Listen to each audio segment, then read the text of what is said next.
everyone, and welcome once again to the one and only The Fan Show. I'm your host, as always, the T-Man, Richard T-Man, and the man in the other box, well, he has a hot date tonight, so we got to wrap this thing up real quick. It is Malcolm McCoy, aka Professor Malc today. How you doing, man? Great, man. I'm great, man. Always good to be here, bro. How about you? I'm doing all right. All things considered, we've got a lot to talk about, and I Yeah. was trying to figure out what was the best way to kind of dive into things because obviously we're done with the regular season now, and so there's no power rankings because hmm I've never understood the platforms, especially at the NFL level, that will do power rankings before the season, so before anybody has played, and then hmm into the postseason when only 25% of the teams are playing. And then, of course, they do post draft and free agency power rankings. And I feel like it's content just to be content, and I don't want to do that. So we Yeah. have no power rankings today. We did have a great first round of the playoffs, which we will talk plenty about. But as far as starting things off, this episode will still air right at the end of a month. So it's not a new month, so there's nothing to put to bed. But as far as good, bad, and funny, I mean, for me, it was Deadpool Wolverine. Was just good, good, good, good, good. I have no bad for that. It was funny. It was amazing. People that are like casual Marvel fans have asked me, like, is it worth it? I said, absolutely. I mean, it pays a lot of homage, which I appreciate, so that's good. That's also what inspired my fit today. This is my if you Yeah. had to choose a restroom in the Marvel universe, like which is yours? Mine's the Wolverine one right there. But one of my favorite I shirts like it. of all time. Got it at Universal Orlando, a few years back. But anyway, Mm. so yeah, Deadpool Wolverine. I was in full costume. I had the Wolverine costume that I didn't think would fit anymore. It fits. Found my claws and the mask, and here's a cultural adjustment I've had to make since moving from Spokane to Sioux Falls, South Dakota, Omaha, Nebraska, and now Great Falls, Montana. Now, I'm not sure what it was like in Sioux Falls, South Dakota, because the time we lived there was the pandemic, right? 2020 Yeah. to 2021. And then Omaha, I don't know, we went to the premiere of the Spider-Man that had all the Spider-Men in it, right? Tobey Maguire, Andrew Mm. Garfield. That was fun, Yeah. and that was a theater at a mall, and so there was a lot of cheering. But I remember going to movie premieres, midnight showings, which don't exist anymore, but like the Thursday, one of the Thursday showings at like 7 or 9 o'clock, and there would be cheering and applauding. Like I would high five people around me, for certain moments of different movies, and there was always at least five people per show dressed up. And this time I was the only one dressed up. So there were people taking pictures of me. A few people got pictures with me. And then, I'm like cheering for these moments and applauding, and I'm like going to high five people, but there's nobody like to high five because the Oh theater was wow. so empty. Now, granted, it was the 10 o'clock 3D showing, so maybe the 7 o'clock was better, but there's certain things that I miss about a bigger city like Spokane, and that's one of them Mm. is just that environment. So, moments I won't get back, but at least for some of the bigger moments like Avengers and The Dark Knight Rises and a whole bunch of other ones, I was there with just like shoulder to shoulder people. We're all just like cheering and applauding and stuff like Mm. that. So, yeah, that was my weekend. That was a fun one. What about for you? Anything good come from it, bad or funny? Yeah, yeah. And kind of sticking to the it's staying with the theme, if you will. I definitely have a good pertaining to the Marvel universe too. First off, I definitely want to say let's bring back the costumes, man. I mean, I'm loving it. As Yes, a if you guys yes. haven't seen Rich's Instagram just yet, make sure you tune in. That Wolverine costume look damn good, man. I remember when I went to see Avengers Endgame, had a couple Iron Man masks. I think I saw some Hulk hands too.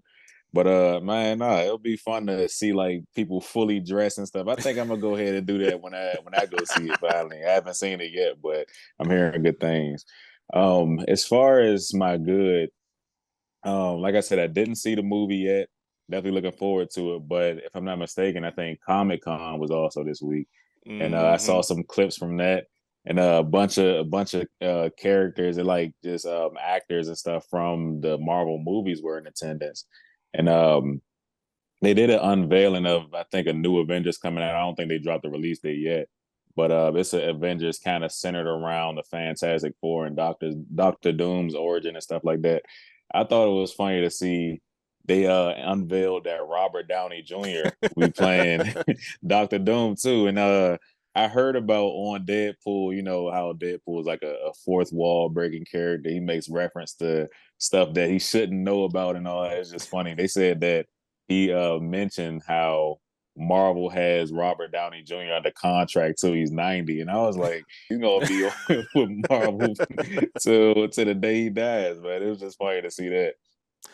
Well, it's one of those things where it's gotten a mixed reaction. Now, I loved RDJ, especially as Iron Man. Like him and Hugh Yeah. Jackman are the only people that could play those characters, in my opinion. Oh, Although easily. they will Yeah, for try to sure. have others play those characters eventually at some point. It's just the way the world works. But, when they unveiled him, I was like, okay, like I get it. But at the same time, my reaction was there are other actors out there that are Yeah. capable of performing to such a level. There were rumors for a long time about who they had in mind to play Doctor Doom, and I think like Cillian Murphy, the guy who was in Okay. Oppenheimer, I can see it. he was one, but it's something where I just feel like there's other actors, like give somebody else a chance to really make their spot or at least get their bag. That's one of the Yeah. things that people overlook a lot is that Chris Evans, I guess, was on the fence for a really long time if he wanted to come back to Marvel, one, and two, be the staple or anchor point that is Captain America, right? Because that's a Hmm. long-term investment. There's been guys that they've wanted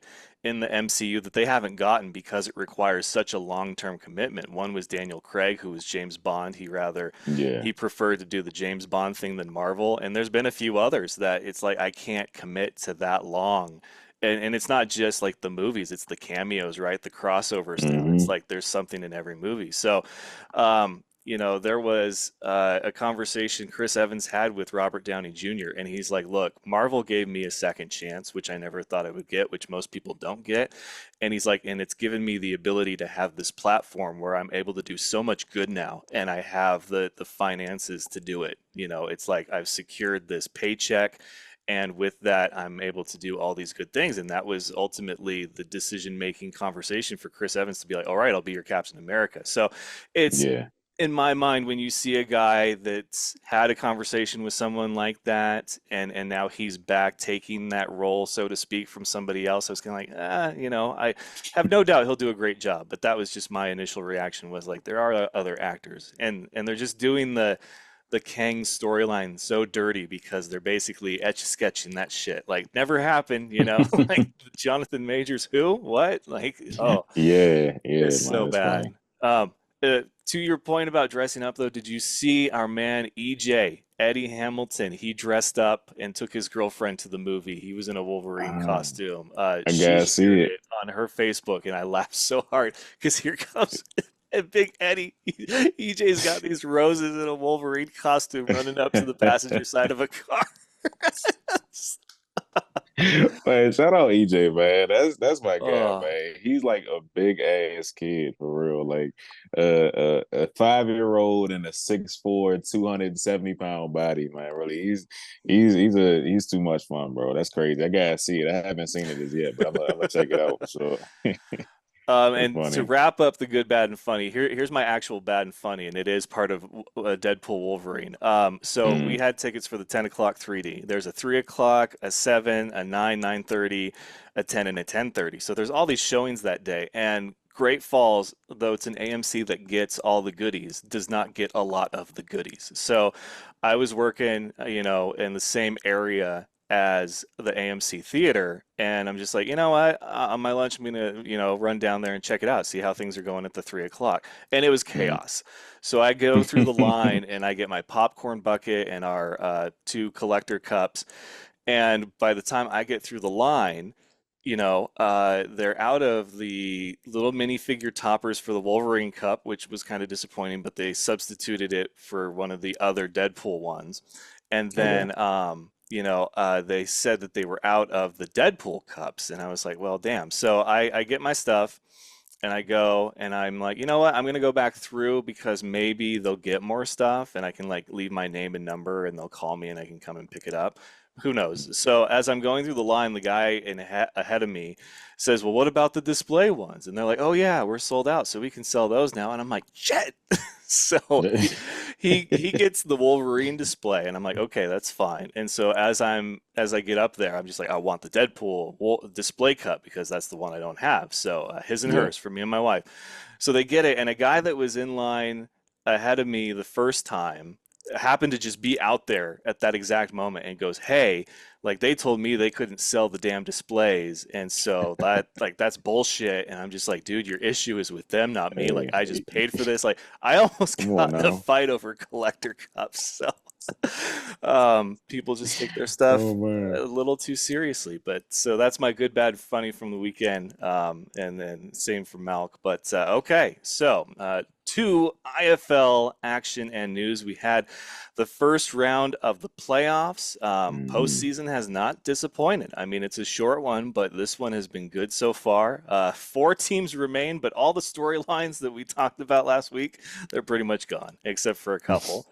Um, God, I really don't want to bring it back up, but it needs to be. The stream issues. Hmm. 75% of the games. So for those of you doing the math, three out of the four games they had some matter of streaming issues. And apparently, some of the people I talked to, the announcement of the stadium deal was them finding out they were now going to have to stream their game that way. So there were full teams and staffs that were finding out some the night before that they were going to have to do this way with Stadium, and it's just so funny to Damn. me because I don't know if I told you the story about when Danji and I went to Vegas the first time last year for a music festival, and a buddy of mine who lives in Vegas told us as we're looking at the Formula One setup, they were getting ready for the big Formula One race around the sphere and stuff. So they had like streets blocked off and bleachers, and we were like, "Oh, this is cool, ooh ah," and we were like, "So what do you think about Vegas? Like they get a football team." They're gonna host Formula One race. They're gonna host the Super Bowl. He's like, it's great, like for the city, for the economy, like it's great. It's just that Vegas has this tendency to never be able to say no to anything for any reason. Yeah. And it's always they hear an idea, they love the idea, they agree to the idea, and then the motto, the unspoken motto of Vegas is we'll figure it out.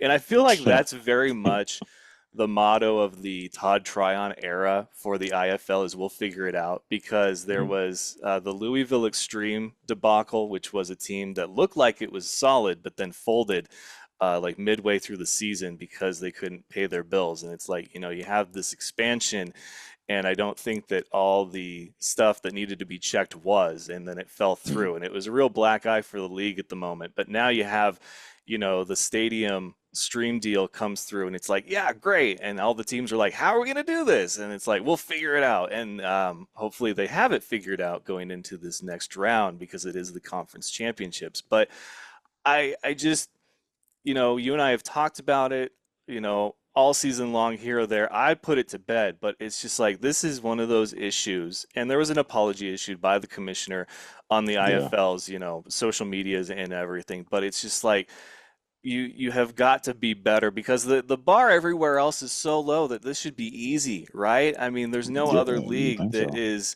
running as smoothly as you are, and to have hiccups where the fans consume your product remotely when they're not able to attend is just such a big glaring issue to me. Mhm. So we'll figure it out, I feel, is the unofficial motto of the IFL and Todd Tryon era. And we kind of saw that this last week. So hopefully the teams that are hosting postseason games this week have it figured out. So we had four games in the first round, and those final scores are as followed. Green Bay over Quad City, Mhm. 34-23. Mass over Frisco, 53-50. Arizona over Vegas 39-38, and San Diego over Bay Area 49-40. So for the seventh season in a row, there will be a different champion crown. Not necessarily a new one, but we will not have a repeat champion. That streak continues. A lot of people have been talking about it. They're happy about it. But Malc, of those, like what stands out? What game did you want to talk about specifically? Man, first off, I definitely have to shout out my guys down there in Green Bay.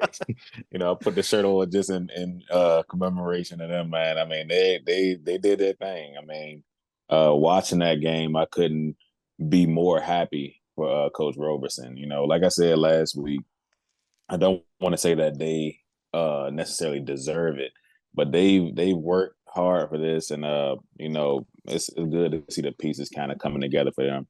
I definitely want to speak on the Mavs versus Frisco game, man. That I certainly didn't expect that. I want to call this week. I kind of colloquially like nicknamed the week of the underdogs, because I mean everybody. It seems like all but one team that everybody thought was gonna win, really didn't finish up. And Which is funny, which is funny that you say that because uh, fun, interesting tidbit is that every team that lost, except for Green Bay, had the lead at halftime. So that was yeah, Green Bay is the one that we all expected to like of the one seeds to win, probably um, convincingly. There was still a chance, but yeah, every team that lost except for them had the lead at halftime. yeah, So that was an interesting that's tidbit. crazy. Yeah. That's crazy. I did see that about during in this game in particular. I didn't know that about everyone else. That's kind of crazy. But yeah, man. And no shade to Frisco. They did their thing, played a hell of a game. The guys showed up and like they always do. But that playoff football is different, man. We like I said before, I put to bed the notion that Mass hasn't played any real competition there, not like a playoff caliber team. But this game, if any, definitely put it to bed. So I mean that was a crazy one to watch, fun one to watch for sure. But I'd be lying if I said I wasn't surprised, man. I thought Frisco was going to wipe the floor with them, but I mean here we are. any given Yeah, any, any given weekend, I guess.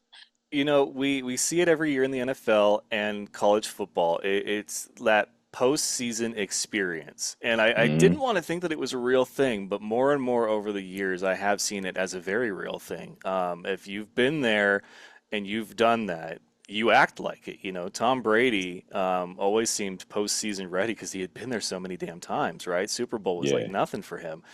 But yeah, college football, NFL, you have these teams that have amazing seasons, and they've got all the momentum and support. They're running headfirst at an unstoppable rate going into the postseason, and then they meet up with a team that maybe had some hiccups or even all out struggled to get to the postseason, but they had been there before, and Mm-hmm. they run into their first big hurdle and they can't get over it. So, I Yeah. look at these final scores, and when I saw that final for Mass Frisco, I was like, man, like postseason Frisco is just something different. And I think you do have to give flowers to Mass because they have been there before in the postseason and as champions. And I'm not saying that that Mm-hmm. plays a huge factor because Frisco's been to the postseason before, but Yeah, for I'm sure. I'm watching this game looking for a turning point, and you're thinking 53-50. Okay, so they were tied with like a minute left. Mass got the ball. They win with a walk-off field goal. No, the last time that Frisco scored was with 12:33 left in the fourth. They had a 14-point lead at halftime, technically Mm-hmm. 16-point because they came out opening half kickoff for the second half and got a deuce. Deuce. And then it was back and forth until it wasn't. There was a big stop after that last score, and then that was all Mass needed. They ran the clock down, and then when Frisco got the ball back with a minute left, they stopped them. So sometimes that's all it takes, but this was not a final score that you think you know how it went. 12:33 left in the fourth quarter was the last time the Fighters scored in that game. And that just to me it blows my mind because this was a team that, for all intents and purposes, offensively was like almost up there with San Diego. Like you don't want to be chasing points against an offense Mm-hmm. like this. And McClurge even had a hat trick of touchdowns. Like if you look at the stats, you probably think that this game, was like how does Frisco lose this game? So yeah, very much props to Mass. One thing I wanted to specifically ask you about was Green Bay Quad City. Now, this was a game that we looked at and probably both thought, okay, like there's a chance because it's a rivalry game, but Green Bay has played significantly better than Quad City. And I don't think that that's just, their rosters as a whole, but it's confidence in your quarterback. Max Myler has been the guy. And even when he Mm, was hurt, the other guy came in and won the game. There was still no question about who their quarterback was. Quad right. City has been 50-50 all season, and so is who's going to be under center as their quarterback. And I was reminded of the time when we were with Omaha, and Drew ended up being the only quarterback that season that played start to finish the entire season. Now, Mm, Salina had some injuries. They had a guy get, I think, called for a tryout somewhere. So they had a few QB switches, but there was a lot of teams that it was like every week. It was just like, let's try this guy, let's try this guy. And you just mm. you can't win consistently that way. So I know that you being on that team, like what was it like? What's the difference in the locker room as far as the mood and mentality when you have given your quarterback the ball and said, "Here, Mm. lead our team," and that doesn't change all season long? Man, just from the outside looking in, obviously I was on the team, like you said, but um, just observing Drew and observing his demeanor and mindset after it was made clear that he's the guy we're gonna run with. Is he they handed him the reins and were like, take us to the promised land, man. It's easy for that to kind of uh give a quarterback a big head. But Drew, he held it down, man. I could definitely say he certainly handled that as professionally as possible. He didn't let it get to his head. He still stayed in the playbook as often as he could. Would keep guys after practice, running routes on there and stuff like that. Even sometimes ask some defensive guys like myself and the DB to stay after and give him a look and things like that. So things like that kind of just bring a team together. You know, when you see a quarterback still working as hard as he was, even having, for lack of better terms, being given the key to the city, you know, it's a good thing to see. It just kind of propels your team forward that much more. And I can certainly speak for Omaha. I would assume that's probably what went down in Green Bay. Like we said before, they make it a point to bring guys in and kind of trust those guys and I guess develop them, opposed to just punching a ticket on a random guy and hoping that he's the one. They trust Max Myler from day one. He's played at a high level, and that, I think, just kind of just lights a fire under the entire team. So, I mean, it's a cool thing to see. Yeah, it just really stood out to me because I know that them and even Bay Area at times was like toggling back and forth between quarterbacks. And with Bay Area, I was like, what are you doing? Like, you guys are by record, the best team in the league. And you keep flipping back between Neil and Harper. And I couldn't Mm-hmm. understand it. Now, I'm not the coach, I'm not the GM. I have to let them coach and GM. But I feel like, Quad City is one of those teams where they were good, consistent quarterback play away from being like a really good team and not just a, on the bubble 500 team. I But agree. obviously, if you're Duke City, if you're Tucson, you're going to throw stuff at the wall and see what sticks because nothing has worked for you. But if you're Quad City, I mean, it raises the question not just this year, but like, what do you do next year? Like, who is your guy next year? Because it seemed like you didn't have a guy this year. You still made the postseason. So it's like you want to get back there. You have the tools to do it, but you are just missing this one key piece. And I feel like I would have preferred them to stick with one guy all season long and even miss the playoffs than to have them kind of limp into it, going back and forth and having this question no closer to being answered going Mm, into a new season, right? So that's just me, but Quad City gave it their best. We love the guys in QC and think that they still had a season to be proud of. There was a lot of adversity that they overcame, so props to them. But yeah, for the sure. quarterback will be the big question mark for next season. Vegas and Arizona, dude. Like I hate to be the guy, but I have to be the guy that talks about clock management. And Yeah. just I don't know what Vegas was doing in that last minute. You throw it twice while Arizona still has two timeouts. You kick a field goal, which is fine. You were up two, the field goal makes it five, and then you attempt the deuce, but you still gave the ball back to the Arizona Rattlers with Dalton Snead, a Hmm. healthy Dalton Snead, with 55 seconds left and two timeouts. They won with a walk-off touchdown with 2 seconds left. And I just can't help but feel like if you run the ball even one time on second or third down, they don't have those 2 seconds anymore. Like I've been trying to wrap my head around the decision as far as the clock management and play calling in that final minute ever since it Hmm. happened, and I can't get around it because how I would have done it is run the ball twice. Okay, so they call two timeouts, so it doesn't change anything there.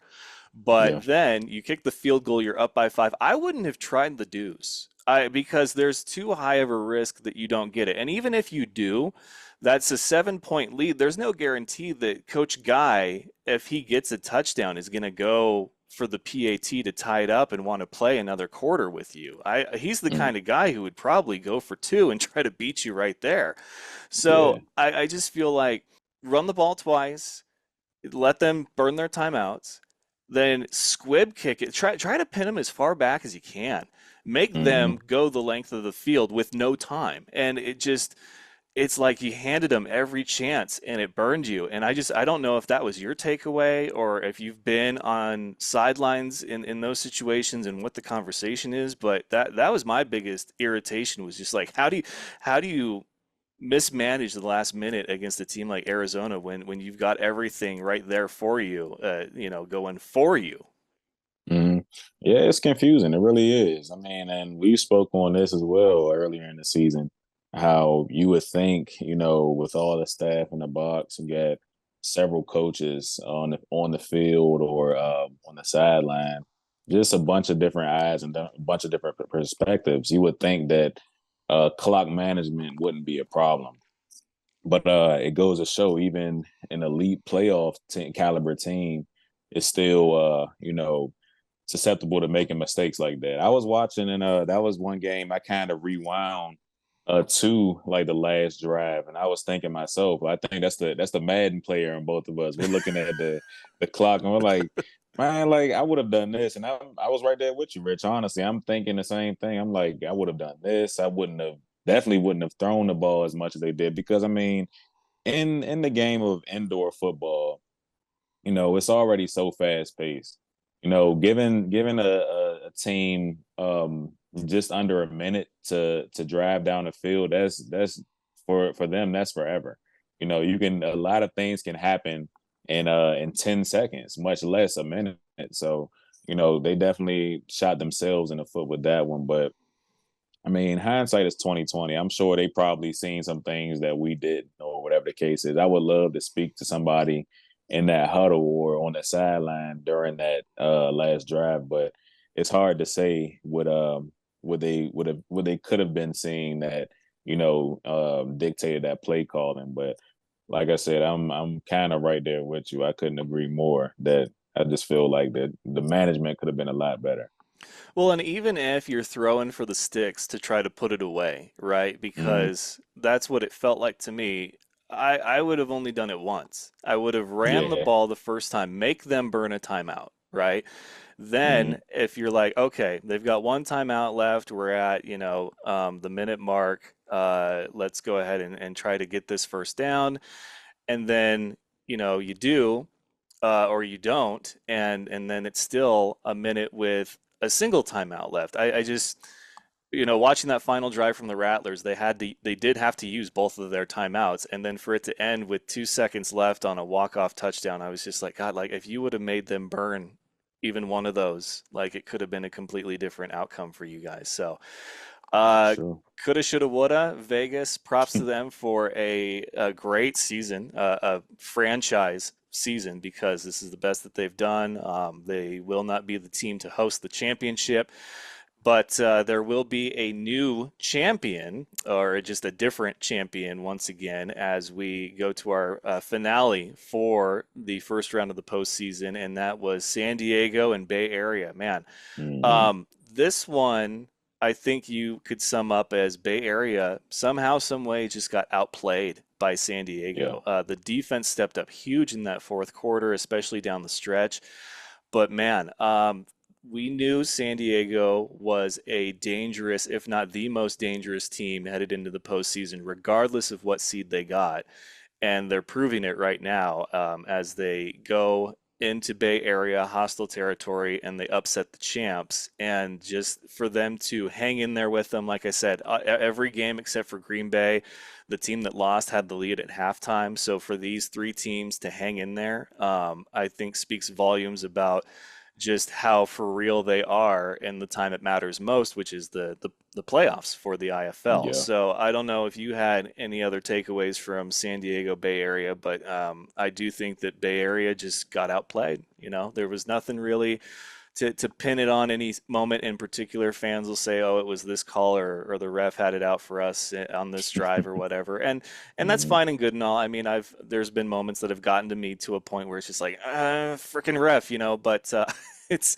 Hmm. I think at the end of the day, you look at that final score, 49-40, and yeah, I think Bay Area just got outplayed by a team that is maybe hungrier. I don't know. Possibly, and that's a tale of the tape. Really, they just got outplayed. Honestly, um, part of that due in part because of our guy Arthur Jackson, a four touchdown game. I mean, it's kind of just to be expected at this point, man. Yeah. Between him and Nate Davis, I mean, you just know a breakout game is going to come, man. But huge shout out to him for doing that in the playoffs. That's like you said, that's when it really matters most.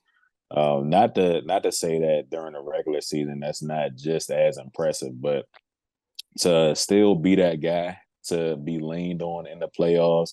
And not only that, you're doing your part and then some. Four touchdowns. What more can you ask for your team's franchise receiver? Um, Also that defense, man. It goes to show you how far a stout defense goes well in the playoffs, man. I got to shout out Elijah Bell. He's the one who closed the game out with that game winning interception, if you will. That man, he's been playing at a high level all season. I'm not sure what number of interceptions this is for him, but he's had a few games where he's closed out by getting an interception or making a game winning tackle. Man, he's been playing at a high level all season, and that's not only him, just the defense around him too. So, yeah, man, San Diego, they're at this point, I don't think it would be far fetched to say that they're probably the most dangerous team within the last four at this point. Yep, and that was Malcolm's flyer when it came to the pick 'em last week. So he Mm-hmm. gets Green Bay right, which I refuse to pick. I'm not even mad about that.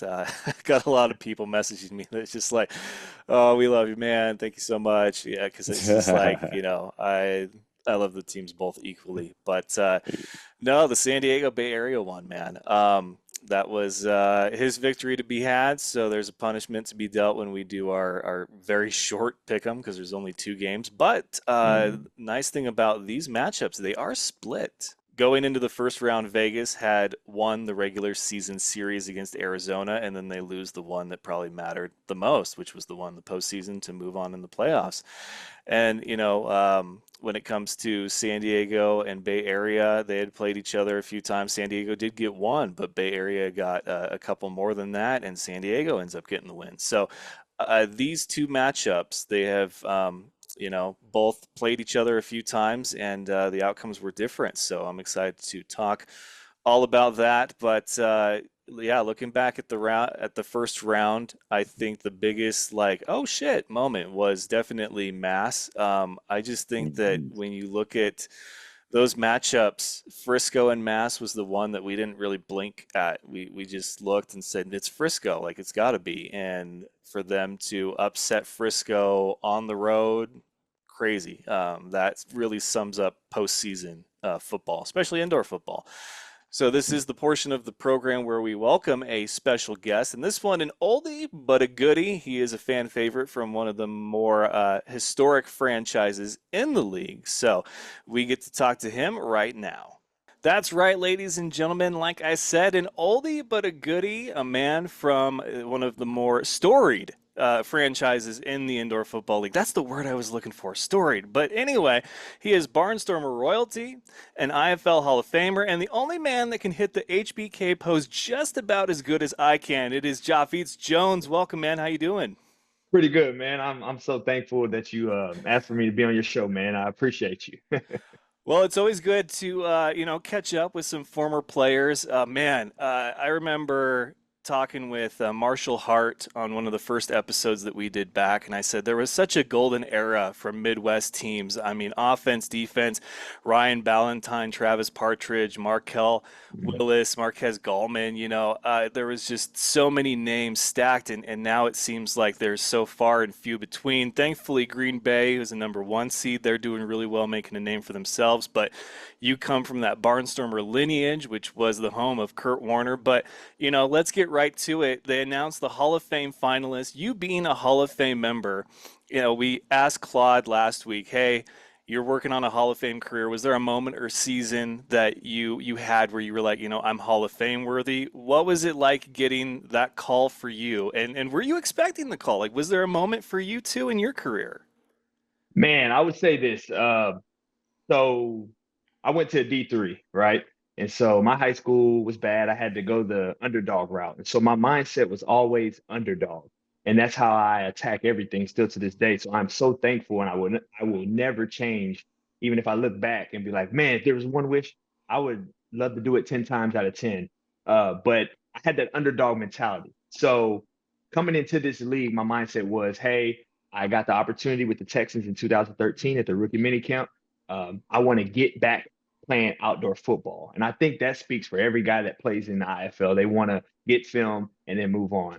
Unfortunately, it's a business in the NFL. And so you have to accept that and enjoy where you are. And so as time started going, 2014, I was with the Texas Revolution. Do you remember them? They Oh were in the yeah. IFL. Yes, that was my rookie season. And so being there, I got to see some things where I was like, okay, I can compete in this league. Let me, continue to get better and be the best version of myself every year. And so then the Barnstormers called me in 2015, and that was my first year with the Iowa Barnstormers. And I just wanted to be the best person out there. Every game, in my mindset, I was the best person on the field. That's just how I attacked it every game. And I wanted to just do what I could and enjoy my career and make things happen. I had no clue that I would be getting the call to get into the IFL Hall of Fame. So 2019 came around and I got that call and I was like, wait, what? Like, what? And, like, wait a minute, me? Like, man, like, I just wanted to go out there, put in the work every day, fly around the field, make my teammates better, be the best captain and leader on the field that I could be, and just make things happen. But getting that call was the perfect close to the chapter of my football career. Mm. So it was kind of like, boom, that once I got that call, got to experience the whole situation of being inducted to the Hall of Fame. That was the best closing that I could have had to my football career because it was hard. It was hard making that grown man decision of not coming back for the 2018 season where they won the Stag Bowl, not the Stag Bowl, but the IFL championship. They won the championship that year. So I'm like, man, was it me that but I was like, but it was an awesome, watching them and supporting them from afar. But I think it was an awesome close to my chapter of my career. Well, respect there, man. I mean, that's great to hear that you felt like it was the right time. I know it sucks to just miss certain moments. I mean, not that it's any kind of comparison, but being a 49ers fan, I didn't really retain any of my football fandom or watching until after they had won their last Super Bowl with Steve Young, who happens to be my favorite player. So I never got to see like that moment or have that moment, and I don't know if I would have really appreciated it at such a young age. So just missing those things, it sucks. But there's a lot of things that you wouldn't change for the world, and it sounds like you're right up there with your decision on everything that you did leading up to that. So with indoor football, I mean, defense, because the Hall of Fame is the best of the best, right? Elite club. But Mm. defense, I feel like to get into the Hall of Fame for indoor football, especially if you look back at its roots and how traditional arena football was played, I mean, defense is almost non existent. You have to be not just good, but that good to get a nod on the defensive side of the ball for indoor football. I mean, what was that aspect of it like for you as far as your playing career and being like, man, like, That is so true. Defense, right? You gotta love it when you're on defense. And I know Malcolm over there, you love defense as well. It's Oh it's dear yeah. to heart, man. Defense is where it's at. It's true that they win championships, but in the arena of football, people want to see scoring, high scoring games, high action, this, and that. My goal was to make those people mad, right? I wanted to make sure I wanted to make sure that we stopped that from happening, but had a good Yes, time and sir. celebrated while we were at it. In arena football, at least in the IFL, the linebackers have to sit back within 5 yards, so 5 yard depth. Mm, For those of us that know, we can't move before the ball is snapped, so it allows them to run the football, and so that already puts us at a disadvantage as a linebacker, right? But we make things happen and you figure out ways to make plays. And that was just my mindset. Make a big play, no matter what it is. Run to the ball, make a play. And so defense is just, it's fun when you get to fly around. And let alone, you're the only linebacker out there. I was the only one on the mhm. field as the linebacker. So the team, I love pressure. The team needed me. I needed to make sure that I was in the right position at the right time, making sure that my D line was in the right spot, looking behind me, making sure all my safeties and cornerbacks were in the right position before I even thought about where I needed to go once they said cut. So it's an amazing feeling. You're the quarterback of the defense, but you're still a leader of the team because you're the heartbeat of the team. So it was a great opportunity being able to make the Hall of Fame, being a defensive player in a high scoring game. yeah, man, that's a level of eliteness that I can't even comprehend. But I do love indoor football rules. I've always appreciated that it gives love to the defense, and then, like I said, there's going to be a wave of special teams guys in the next 5, 10 years that come up. It's just like he led the league in deuces and unos and rouges and all the different Mm-hmm. things that you could do in the league. But man, spoken like a true Hall of Famer. And Malc, I'll go ahead and kick it over to you to pick the linebacker's brain of a Hall of Famer. And no, folks, they are not identical twins. It just happens to be that elite linebacker look that you're seeing in two windows. Malcolm had to There wear the it is. glasses so that you could know who was talking. See, yeah, this is the prototypical, baseline for the linebacker look, man. Every linebacker that looks like us is definitely a Yes, sir. Yes, sir. Yes, Oh sir. man, hey, like you said, I certainly, well, like Rich said, actually, I feel like defense definitely doesn't get enough love, especially in the IFL. People say that the team goes or they live and die with the quarterback play. I would argue as much as true with the linebacker for sure too, because like you said, you're the only linebacker on the team on the defense, and if you're not playing at a high level, then the defense just can't click. So I get nothing but respect for you and your gameplay, man.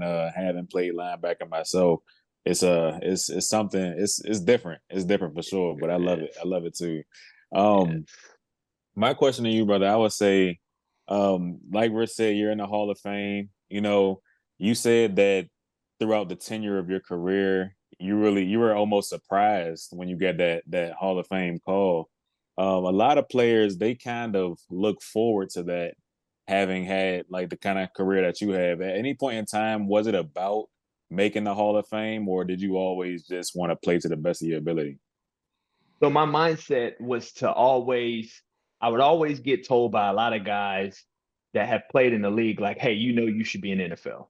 But Mm, unfortunately, the circumstances at hand, we are where we are right now, right? It's not because you're not talented enough, you're not fast enough, strong enough, blah, blah, blah. It's just how the cookie crumbles, right? And right. so in my mindset, I was like, just like I'm sure you are as an athlete. In your mindset, you're like, I'm good. I'm great. Like, I don't care what anybody says. I'm great, right? Like, Yeah, yeah. that's the mindset we have. And so I wanted to do everything in my power. When I look back on my career, I'm 35 now, finished around 27. I'll be 35 in December. I wanted to look back and be like, man, I gave everything in my power to be the Mm, best player on that field and the best player on that team. However, and I can look back and be perfectly fine with that. So I didn't have that mindset of getting into the Hall of Fame. And let me tell you why, because I only played 3.5 years in the IFL. mm, That's the part that they didn't say. I played man. 2014 Texas Revolution, 2015 Iowa Barnstormers, half of the 2016 season because I went to the CFL for their tryout camp, and I came back on the second half of the season, and then all of 2017. So I only played 3.5 years realistically. And so for me to get into the Hall of Fame on a three and a half year display of talent, that is a big deal in my mind. And I was For like, man, sure. that is a blessing. Shout out to my guy Tyler Knight. When I came into the league, uh, they sent me his highlight tape. They were like, my coach at the time in 2014 was like, hey, this is the best linebacker in the league. Watch his film, check him out. So, as a guy, young guy, I'm like, okay, I'm gonna check him out, but I'm gonna be my own version of my own self, right? And that Yeah. was my goal. I wanted to go out there and be Javicz Jones. And I saw Tyler Knight balling out, and I was like, that's awesome. But I want to be Javicz Jones, and I want to ball out as well and make an impact just like he was. Man, and make an impact you did. You definitely Yes, did, sir. man. I want to say my rookie season back in 21, I didn't hear a lot of names coming around as far as linebackers, but Javicz Jones definitely was one of them. Like your game definitely precedes you when it comes to just your game play. So yeah, man, congratulations on that. I do Big deal, gotta man. ask you too. So you said you retired at 27. So I mean that's fairly early when you ask some guys. I know guys who play well into their 30s, Claude and Davis. rare cases. Yeah, shout out to old Respect, man. man Nothing Claude but Davis. respect to the guys, man. Nothing but respect. Nothing. Oh, for sure. But I love watching linebacker play all over the league, or all over any league, especially NFL, of course. One of my favorites was Luke Kuechly, and Yes. I remember watching his retirement video and how it got kind of emotional. He said that he didn't want to walk away, but at the same time he realized that he can only play the game at one speed, and that's 100 miles an hour. And when he can't do that how he wanted to, then he knows it's time. I hate to, bring it back full circle, or like I guess No. kind of reminisce on I guess what some would call the bad. But what would you say was your moment where you're like, all right, I had enough, I done enough. This is the end for me. Man, that's a great question because honestly, I still think I could go out there and play. Like, not even Yeah, think. I know, right? In my mind, I like I bet, I know, bet. I know I could go out there. So I was always blessed to be able to take good care of my body. And I would always be at the gym, try to motivate my teammates to do the same. I wanted them to see like this guy's putting in work and he's playing the whole game besides offense, like kickoff, the defense, this, and that. He's always in all game. What is he doing different than what we're doing? Oh, this guy's, taking care of his body, putting in work. So I was always told there's a time where you're done with football or football's done with you. Mm-hmm. That's what I was always told. And so my mindset was like, okay, I didn't want to play in the IFL after 30. Like I was like, around that time I wanted to start building a business because it didn't financially make sense. And Okay, so I see. yeah, so I had a personal training business that I started right after college in 2014, and I would do that for 6 months, and then I would go play arena football for 6 months. And Mm-hmm. so around 2017, I think God was kind of like, "Hey, look, I got this business opportunity for you to take. You can go continue to play football. I'm gonna let you do that, but when you're ready, I have this ready for you." And so honestly, it was the last day. Wasn't even the last day, it was the day of when we're supposed to report to training camp, and I just didn't go. I didn't go because I was just like, man, I had this opportunity waiting for me. It just makes sense to close on the defensive player of the year chapter and things of that nature. And that's kind of what took off from there. And then my business, by the grace of God, has blown up, my training business. And so I think he was just like, hey, I got something for you. Continue doing your little thing. You have an awesome time. Mm-hmm. Enjoy, have fun, and I have this on I have this on the other side for you. So for me, I think that's kind of what spoke to me because I would have been back in 2018 and I would have been playing Yeah. in that championship game. Yeah, it was right there. It was that close to thinking, let's go. But I I'm bet. glad that I was able to give some, good inspiration to Zach. He took over as a linebacker then and kind of help out to let the younger guys go out there and do their thing. And Coach Dixie, there we go. He's doing so. He's lost so much weight. He looks so amazing. So I'm like, man, who is this? That's that coach. Coach Dixie is doing the thing, man. And so he's a great coach too. He everywhere he goes, he wins, and he knows how to build a team and make sure that they go out there and be successful. For sure, man. That's what's up, man. Congratulations on the business side too, because I mean, it's a lot of people who I have a lot of respect for when they know the perfect time to walk away from the game. Like you said, either you're done with football or the game of football is done with you. Far too many people play up until they literally can't anymore.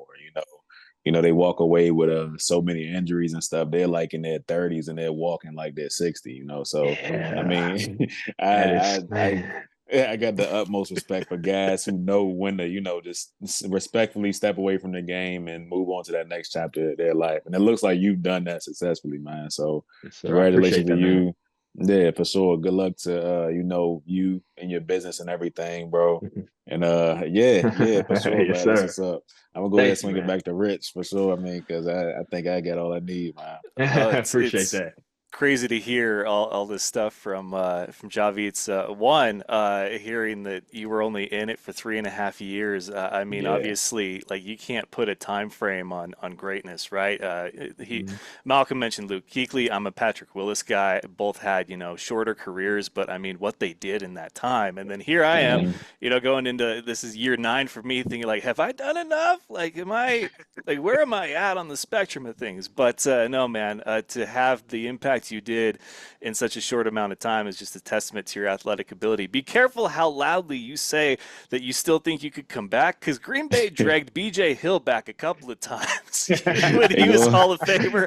So you it might get a might hit call your from phone. That's Julie true. Pettit here. Well, as far Oh as the man.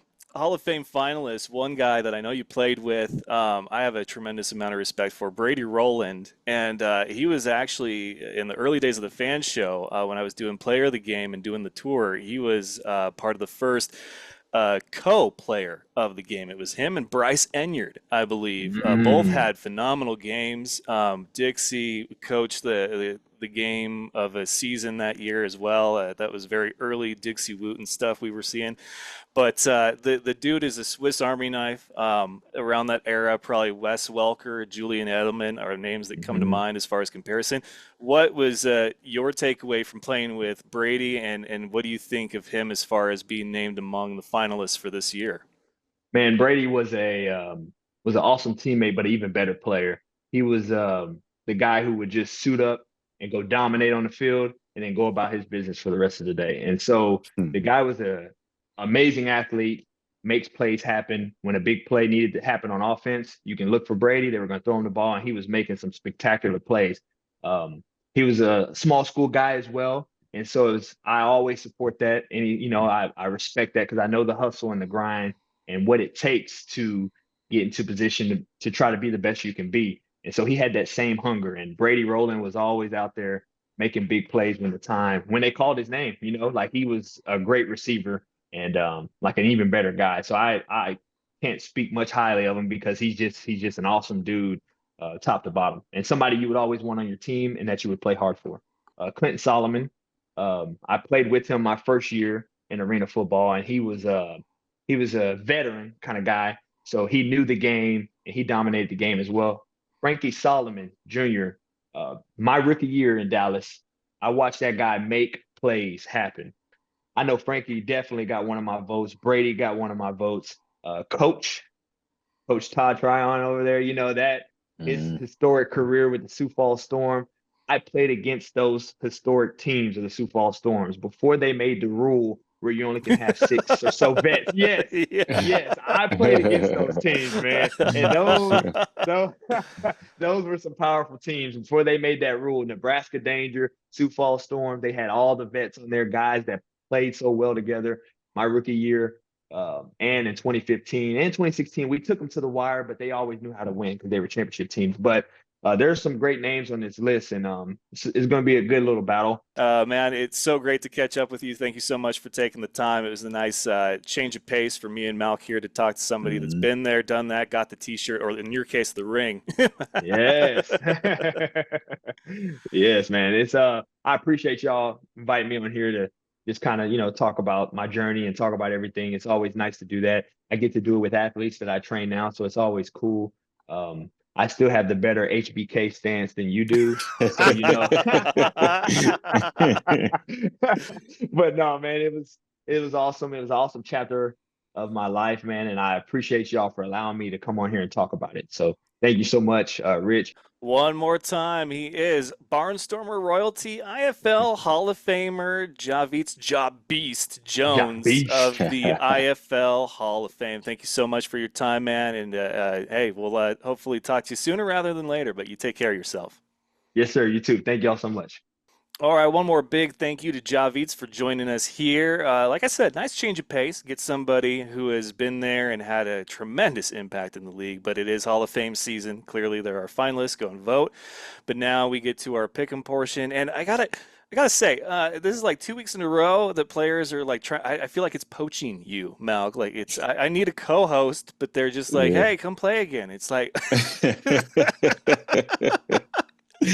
I swear, man. I don't know what's going on, but man, maybe it's the football gods we talk so much about, man. I don't know.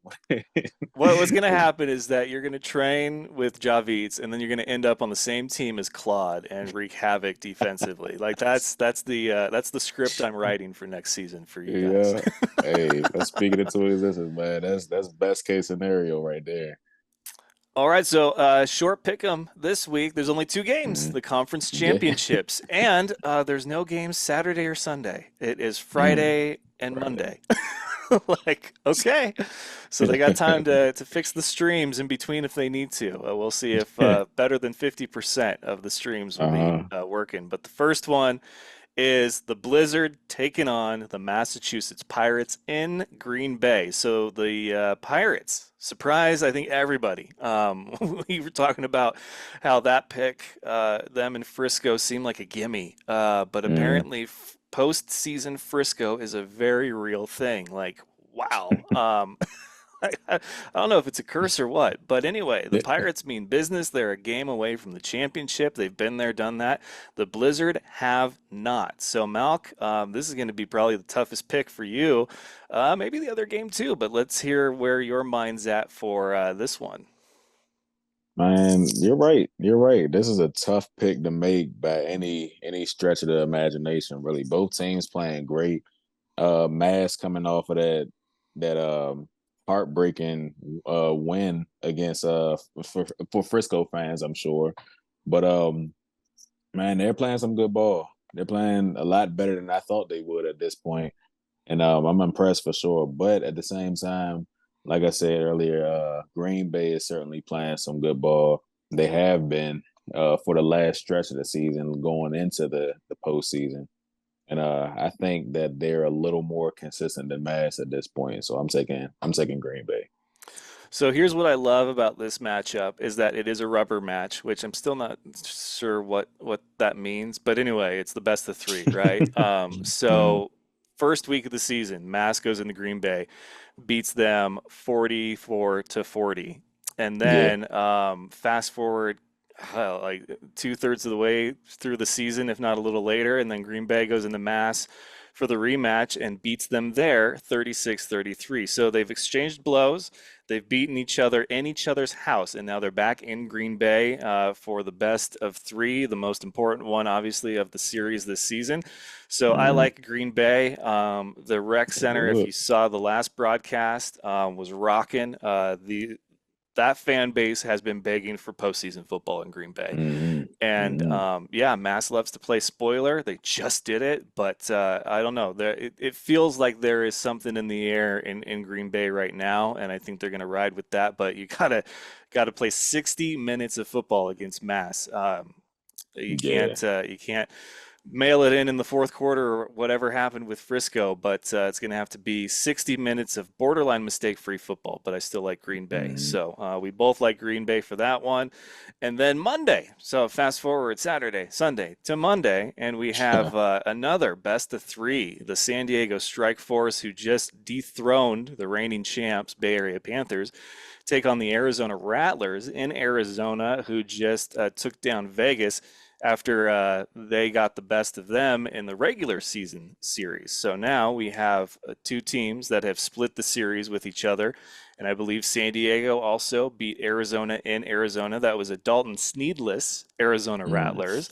But then San Diego got beat by Arizona. That I think was 47-46 was that game later in the season. So clearly four teams this weekend that know each other very well, looking to get the best of three. I like San Diego Strike Force, not just because of who they're playing, but I just like what San Diego is doing. Going into the postseason, we said this is possibly the most dangerous team in the league right now, and they showed that against Bay Area. So, Malc, what about you? No, I agree. I want to highlight the fact that they are playing your favorite team, AZ. The funny thing too, I saw with this win they got this past weekend. I think they said Kevin Guy is now the most winningest coach, the active coach in the IFL right now. I was just waiting to see like whether or not you would like the post.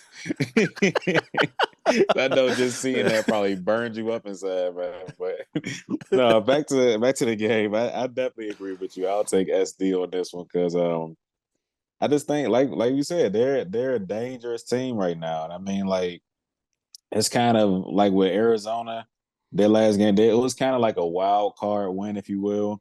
I don't think anybody expected that. I don't even think they fully expected to beat Bay Area, really. The only person who probably thought they would is Kevin Guy himself. But with San Diego, it's almost no question as to what they're gonna do week in and week out. Coming off of the performance that they had this past weekend, man, I think they're still running hot and they're ready to go to the championship. So San Diego for sure. Yeah, it's tough to pick a team with momentum because all four teams have it. They had to Hmm. win to advance to this round. So Exactly. momentum is on everybody's side. But obviously, we saw three of four teams that had halftime leads lose. We saw, you know, two number two seeds both lose to lower seeds. I mean, there's only Hmm. one seed left in the mix, and then there's a four and two threes. So it's it's crazy how things have played out. But obviously, there's not going to be a punishment. Maybe we'll figure out something that we can do collectively if somehow we're both wrong for both games. This is like a co-punishment. But that does bring us to the portion of the show where Malcolm gets to tell me another punishment that he has in store for me as we are in postseason form and one of the last punishments of the year. Yeah, for sure. And I'm gonna use this opportunity to keep the Marvel mojo flowing. We've talked about it so much. I think that it's only right to, pick a punishment that has something to do with Marvel movies. So I want to say it wasn't this past weekend, it was the weekend before last. Saw this really cool picture of the cover art for the Wolverine or Deadpool Wolverine movie. Um I can find a picture somewhere, but I want to see your best rendition of that picture. I want to see you style your hair like Wolverine has it. Do what you can, whatever like mousse or Wow. balm you have to put in there. I want to see it. Put on the clothes. Hey, if you can find a cigar, throw that in there as well. But I want to see a side by side with you and then the picture I'll send you. And yeah, Wow. I think the Marvel fans will love it, man. The fans show Marvel fans, man. It's a good deal, man. Especially given the time frame we have now. So yeah, I would love to see that. All right, that's fair and that's very doable. And yes, I will do my best comic cover pose or whatever Yeah. he sends me. But this will be a good one. So we've only got uh, one weekend of postseason left before the championship, but we've got two more rounds of IFL football officially before we close out the season. And Malc and I are still taking donations at our GoFundMe to help cover Mhm. the remaining costs. But we're looking forward to being down there and having a good time and giving you some quality coverage. Also, quick shout out to Tyrone Laughinghouse, man. He called it a career. And I remember watching House play for several different teams, the Wichita Falls Nighthawks, the Carolina Cobras. The dude was one of the elite receivers for a long time. So he's hanging up the cleats. I invited him to come join me and Malc for the pregame at the championship. So we'll see if he takes us up on it. But congrats to him on a great career. And yeah, I think that's everything. I forgot to mention that last week, but shout out to Laughing House, great dude. So Anyway, that will do it for episode 497. You can watch us on YouTube and you can hear us on all the podcast platforms that you know and love: Apple, Spotify, iHeartRadio, and Spreaker.com. So until next time, for Father Malc, Malcolm McCoy, I'm the team man, Richard Tiemann. This has been another exciting episode of The Fan Show, and we will see you next time.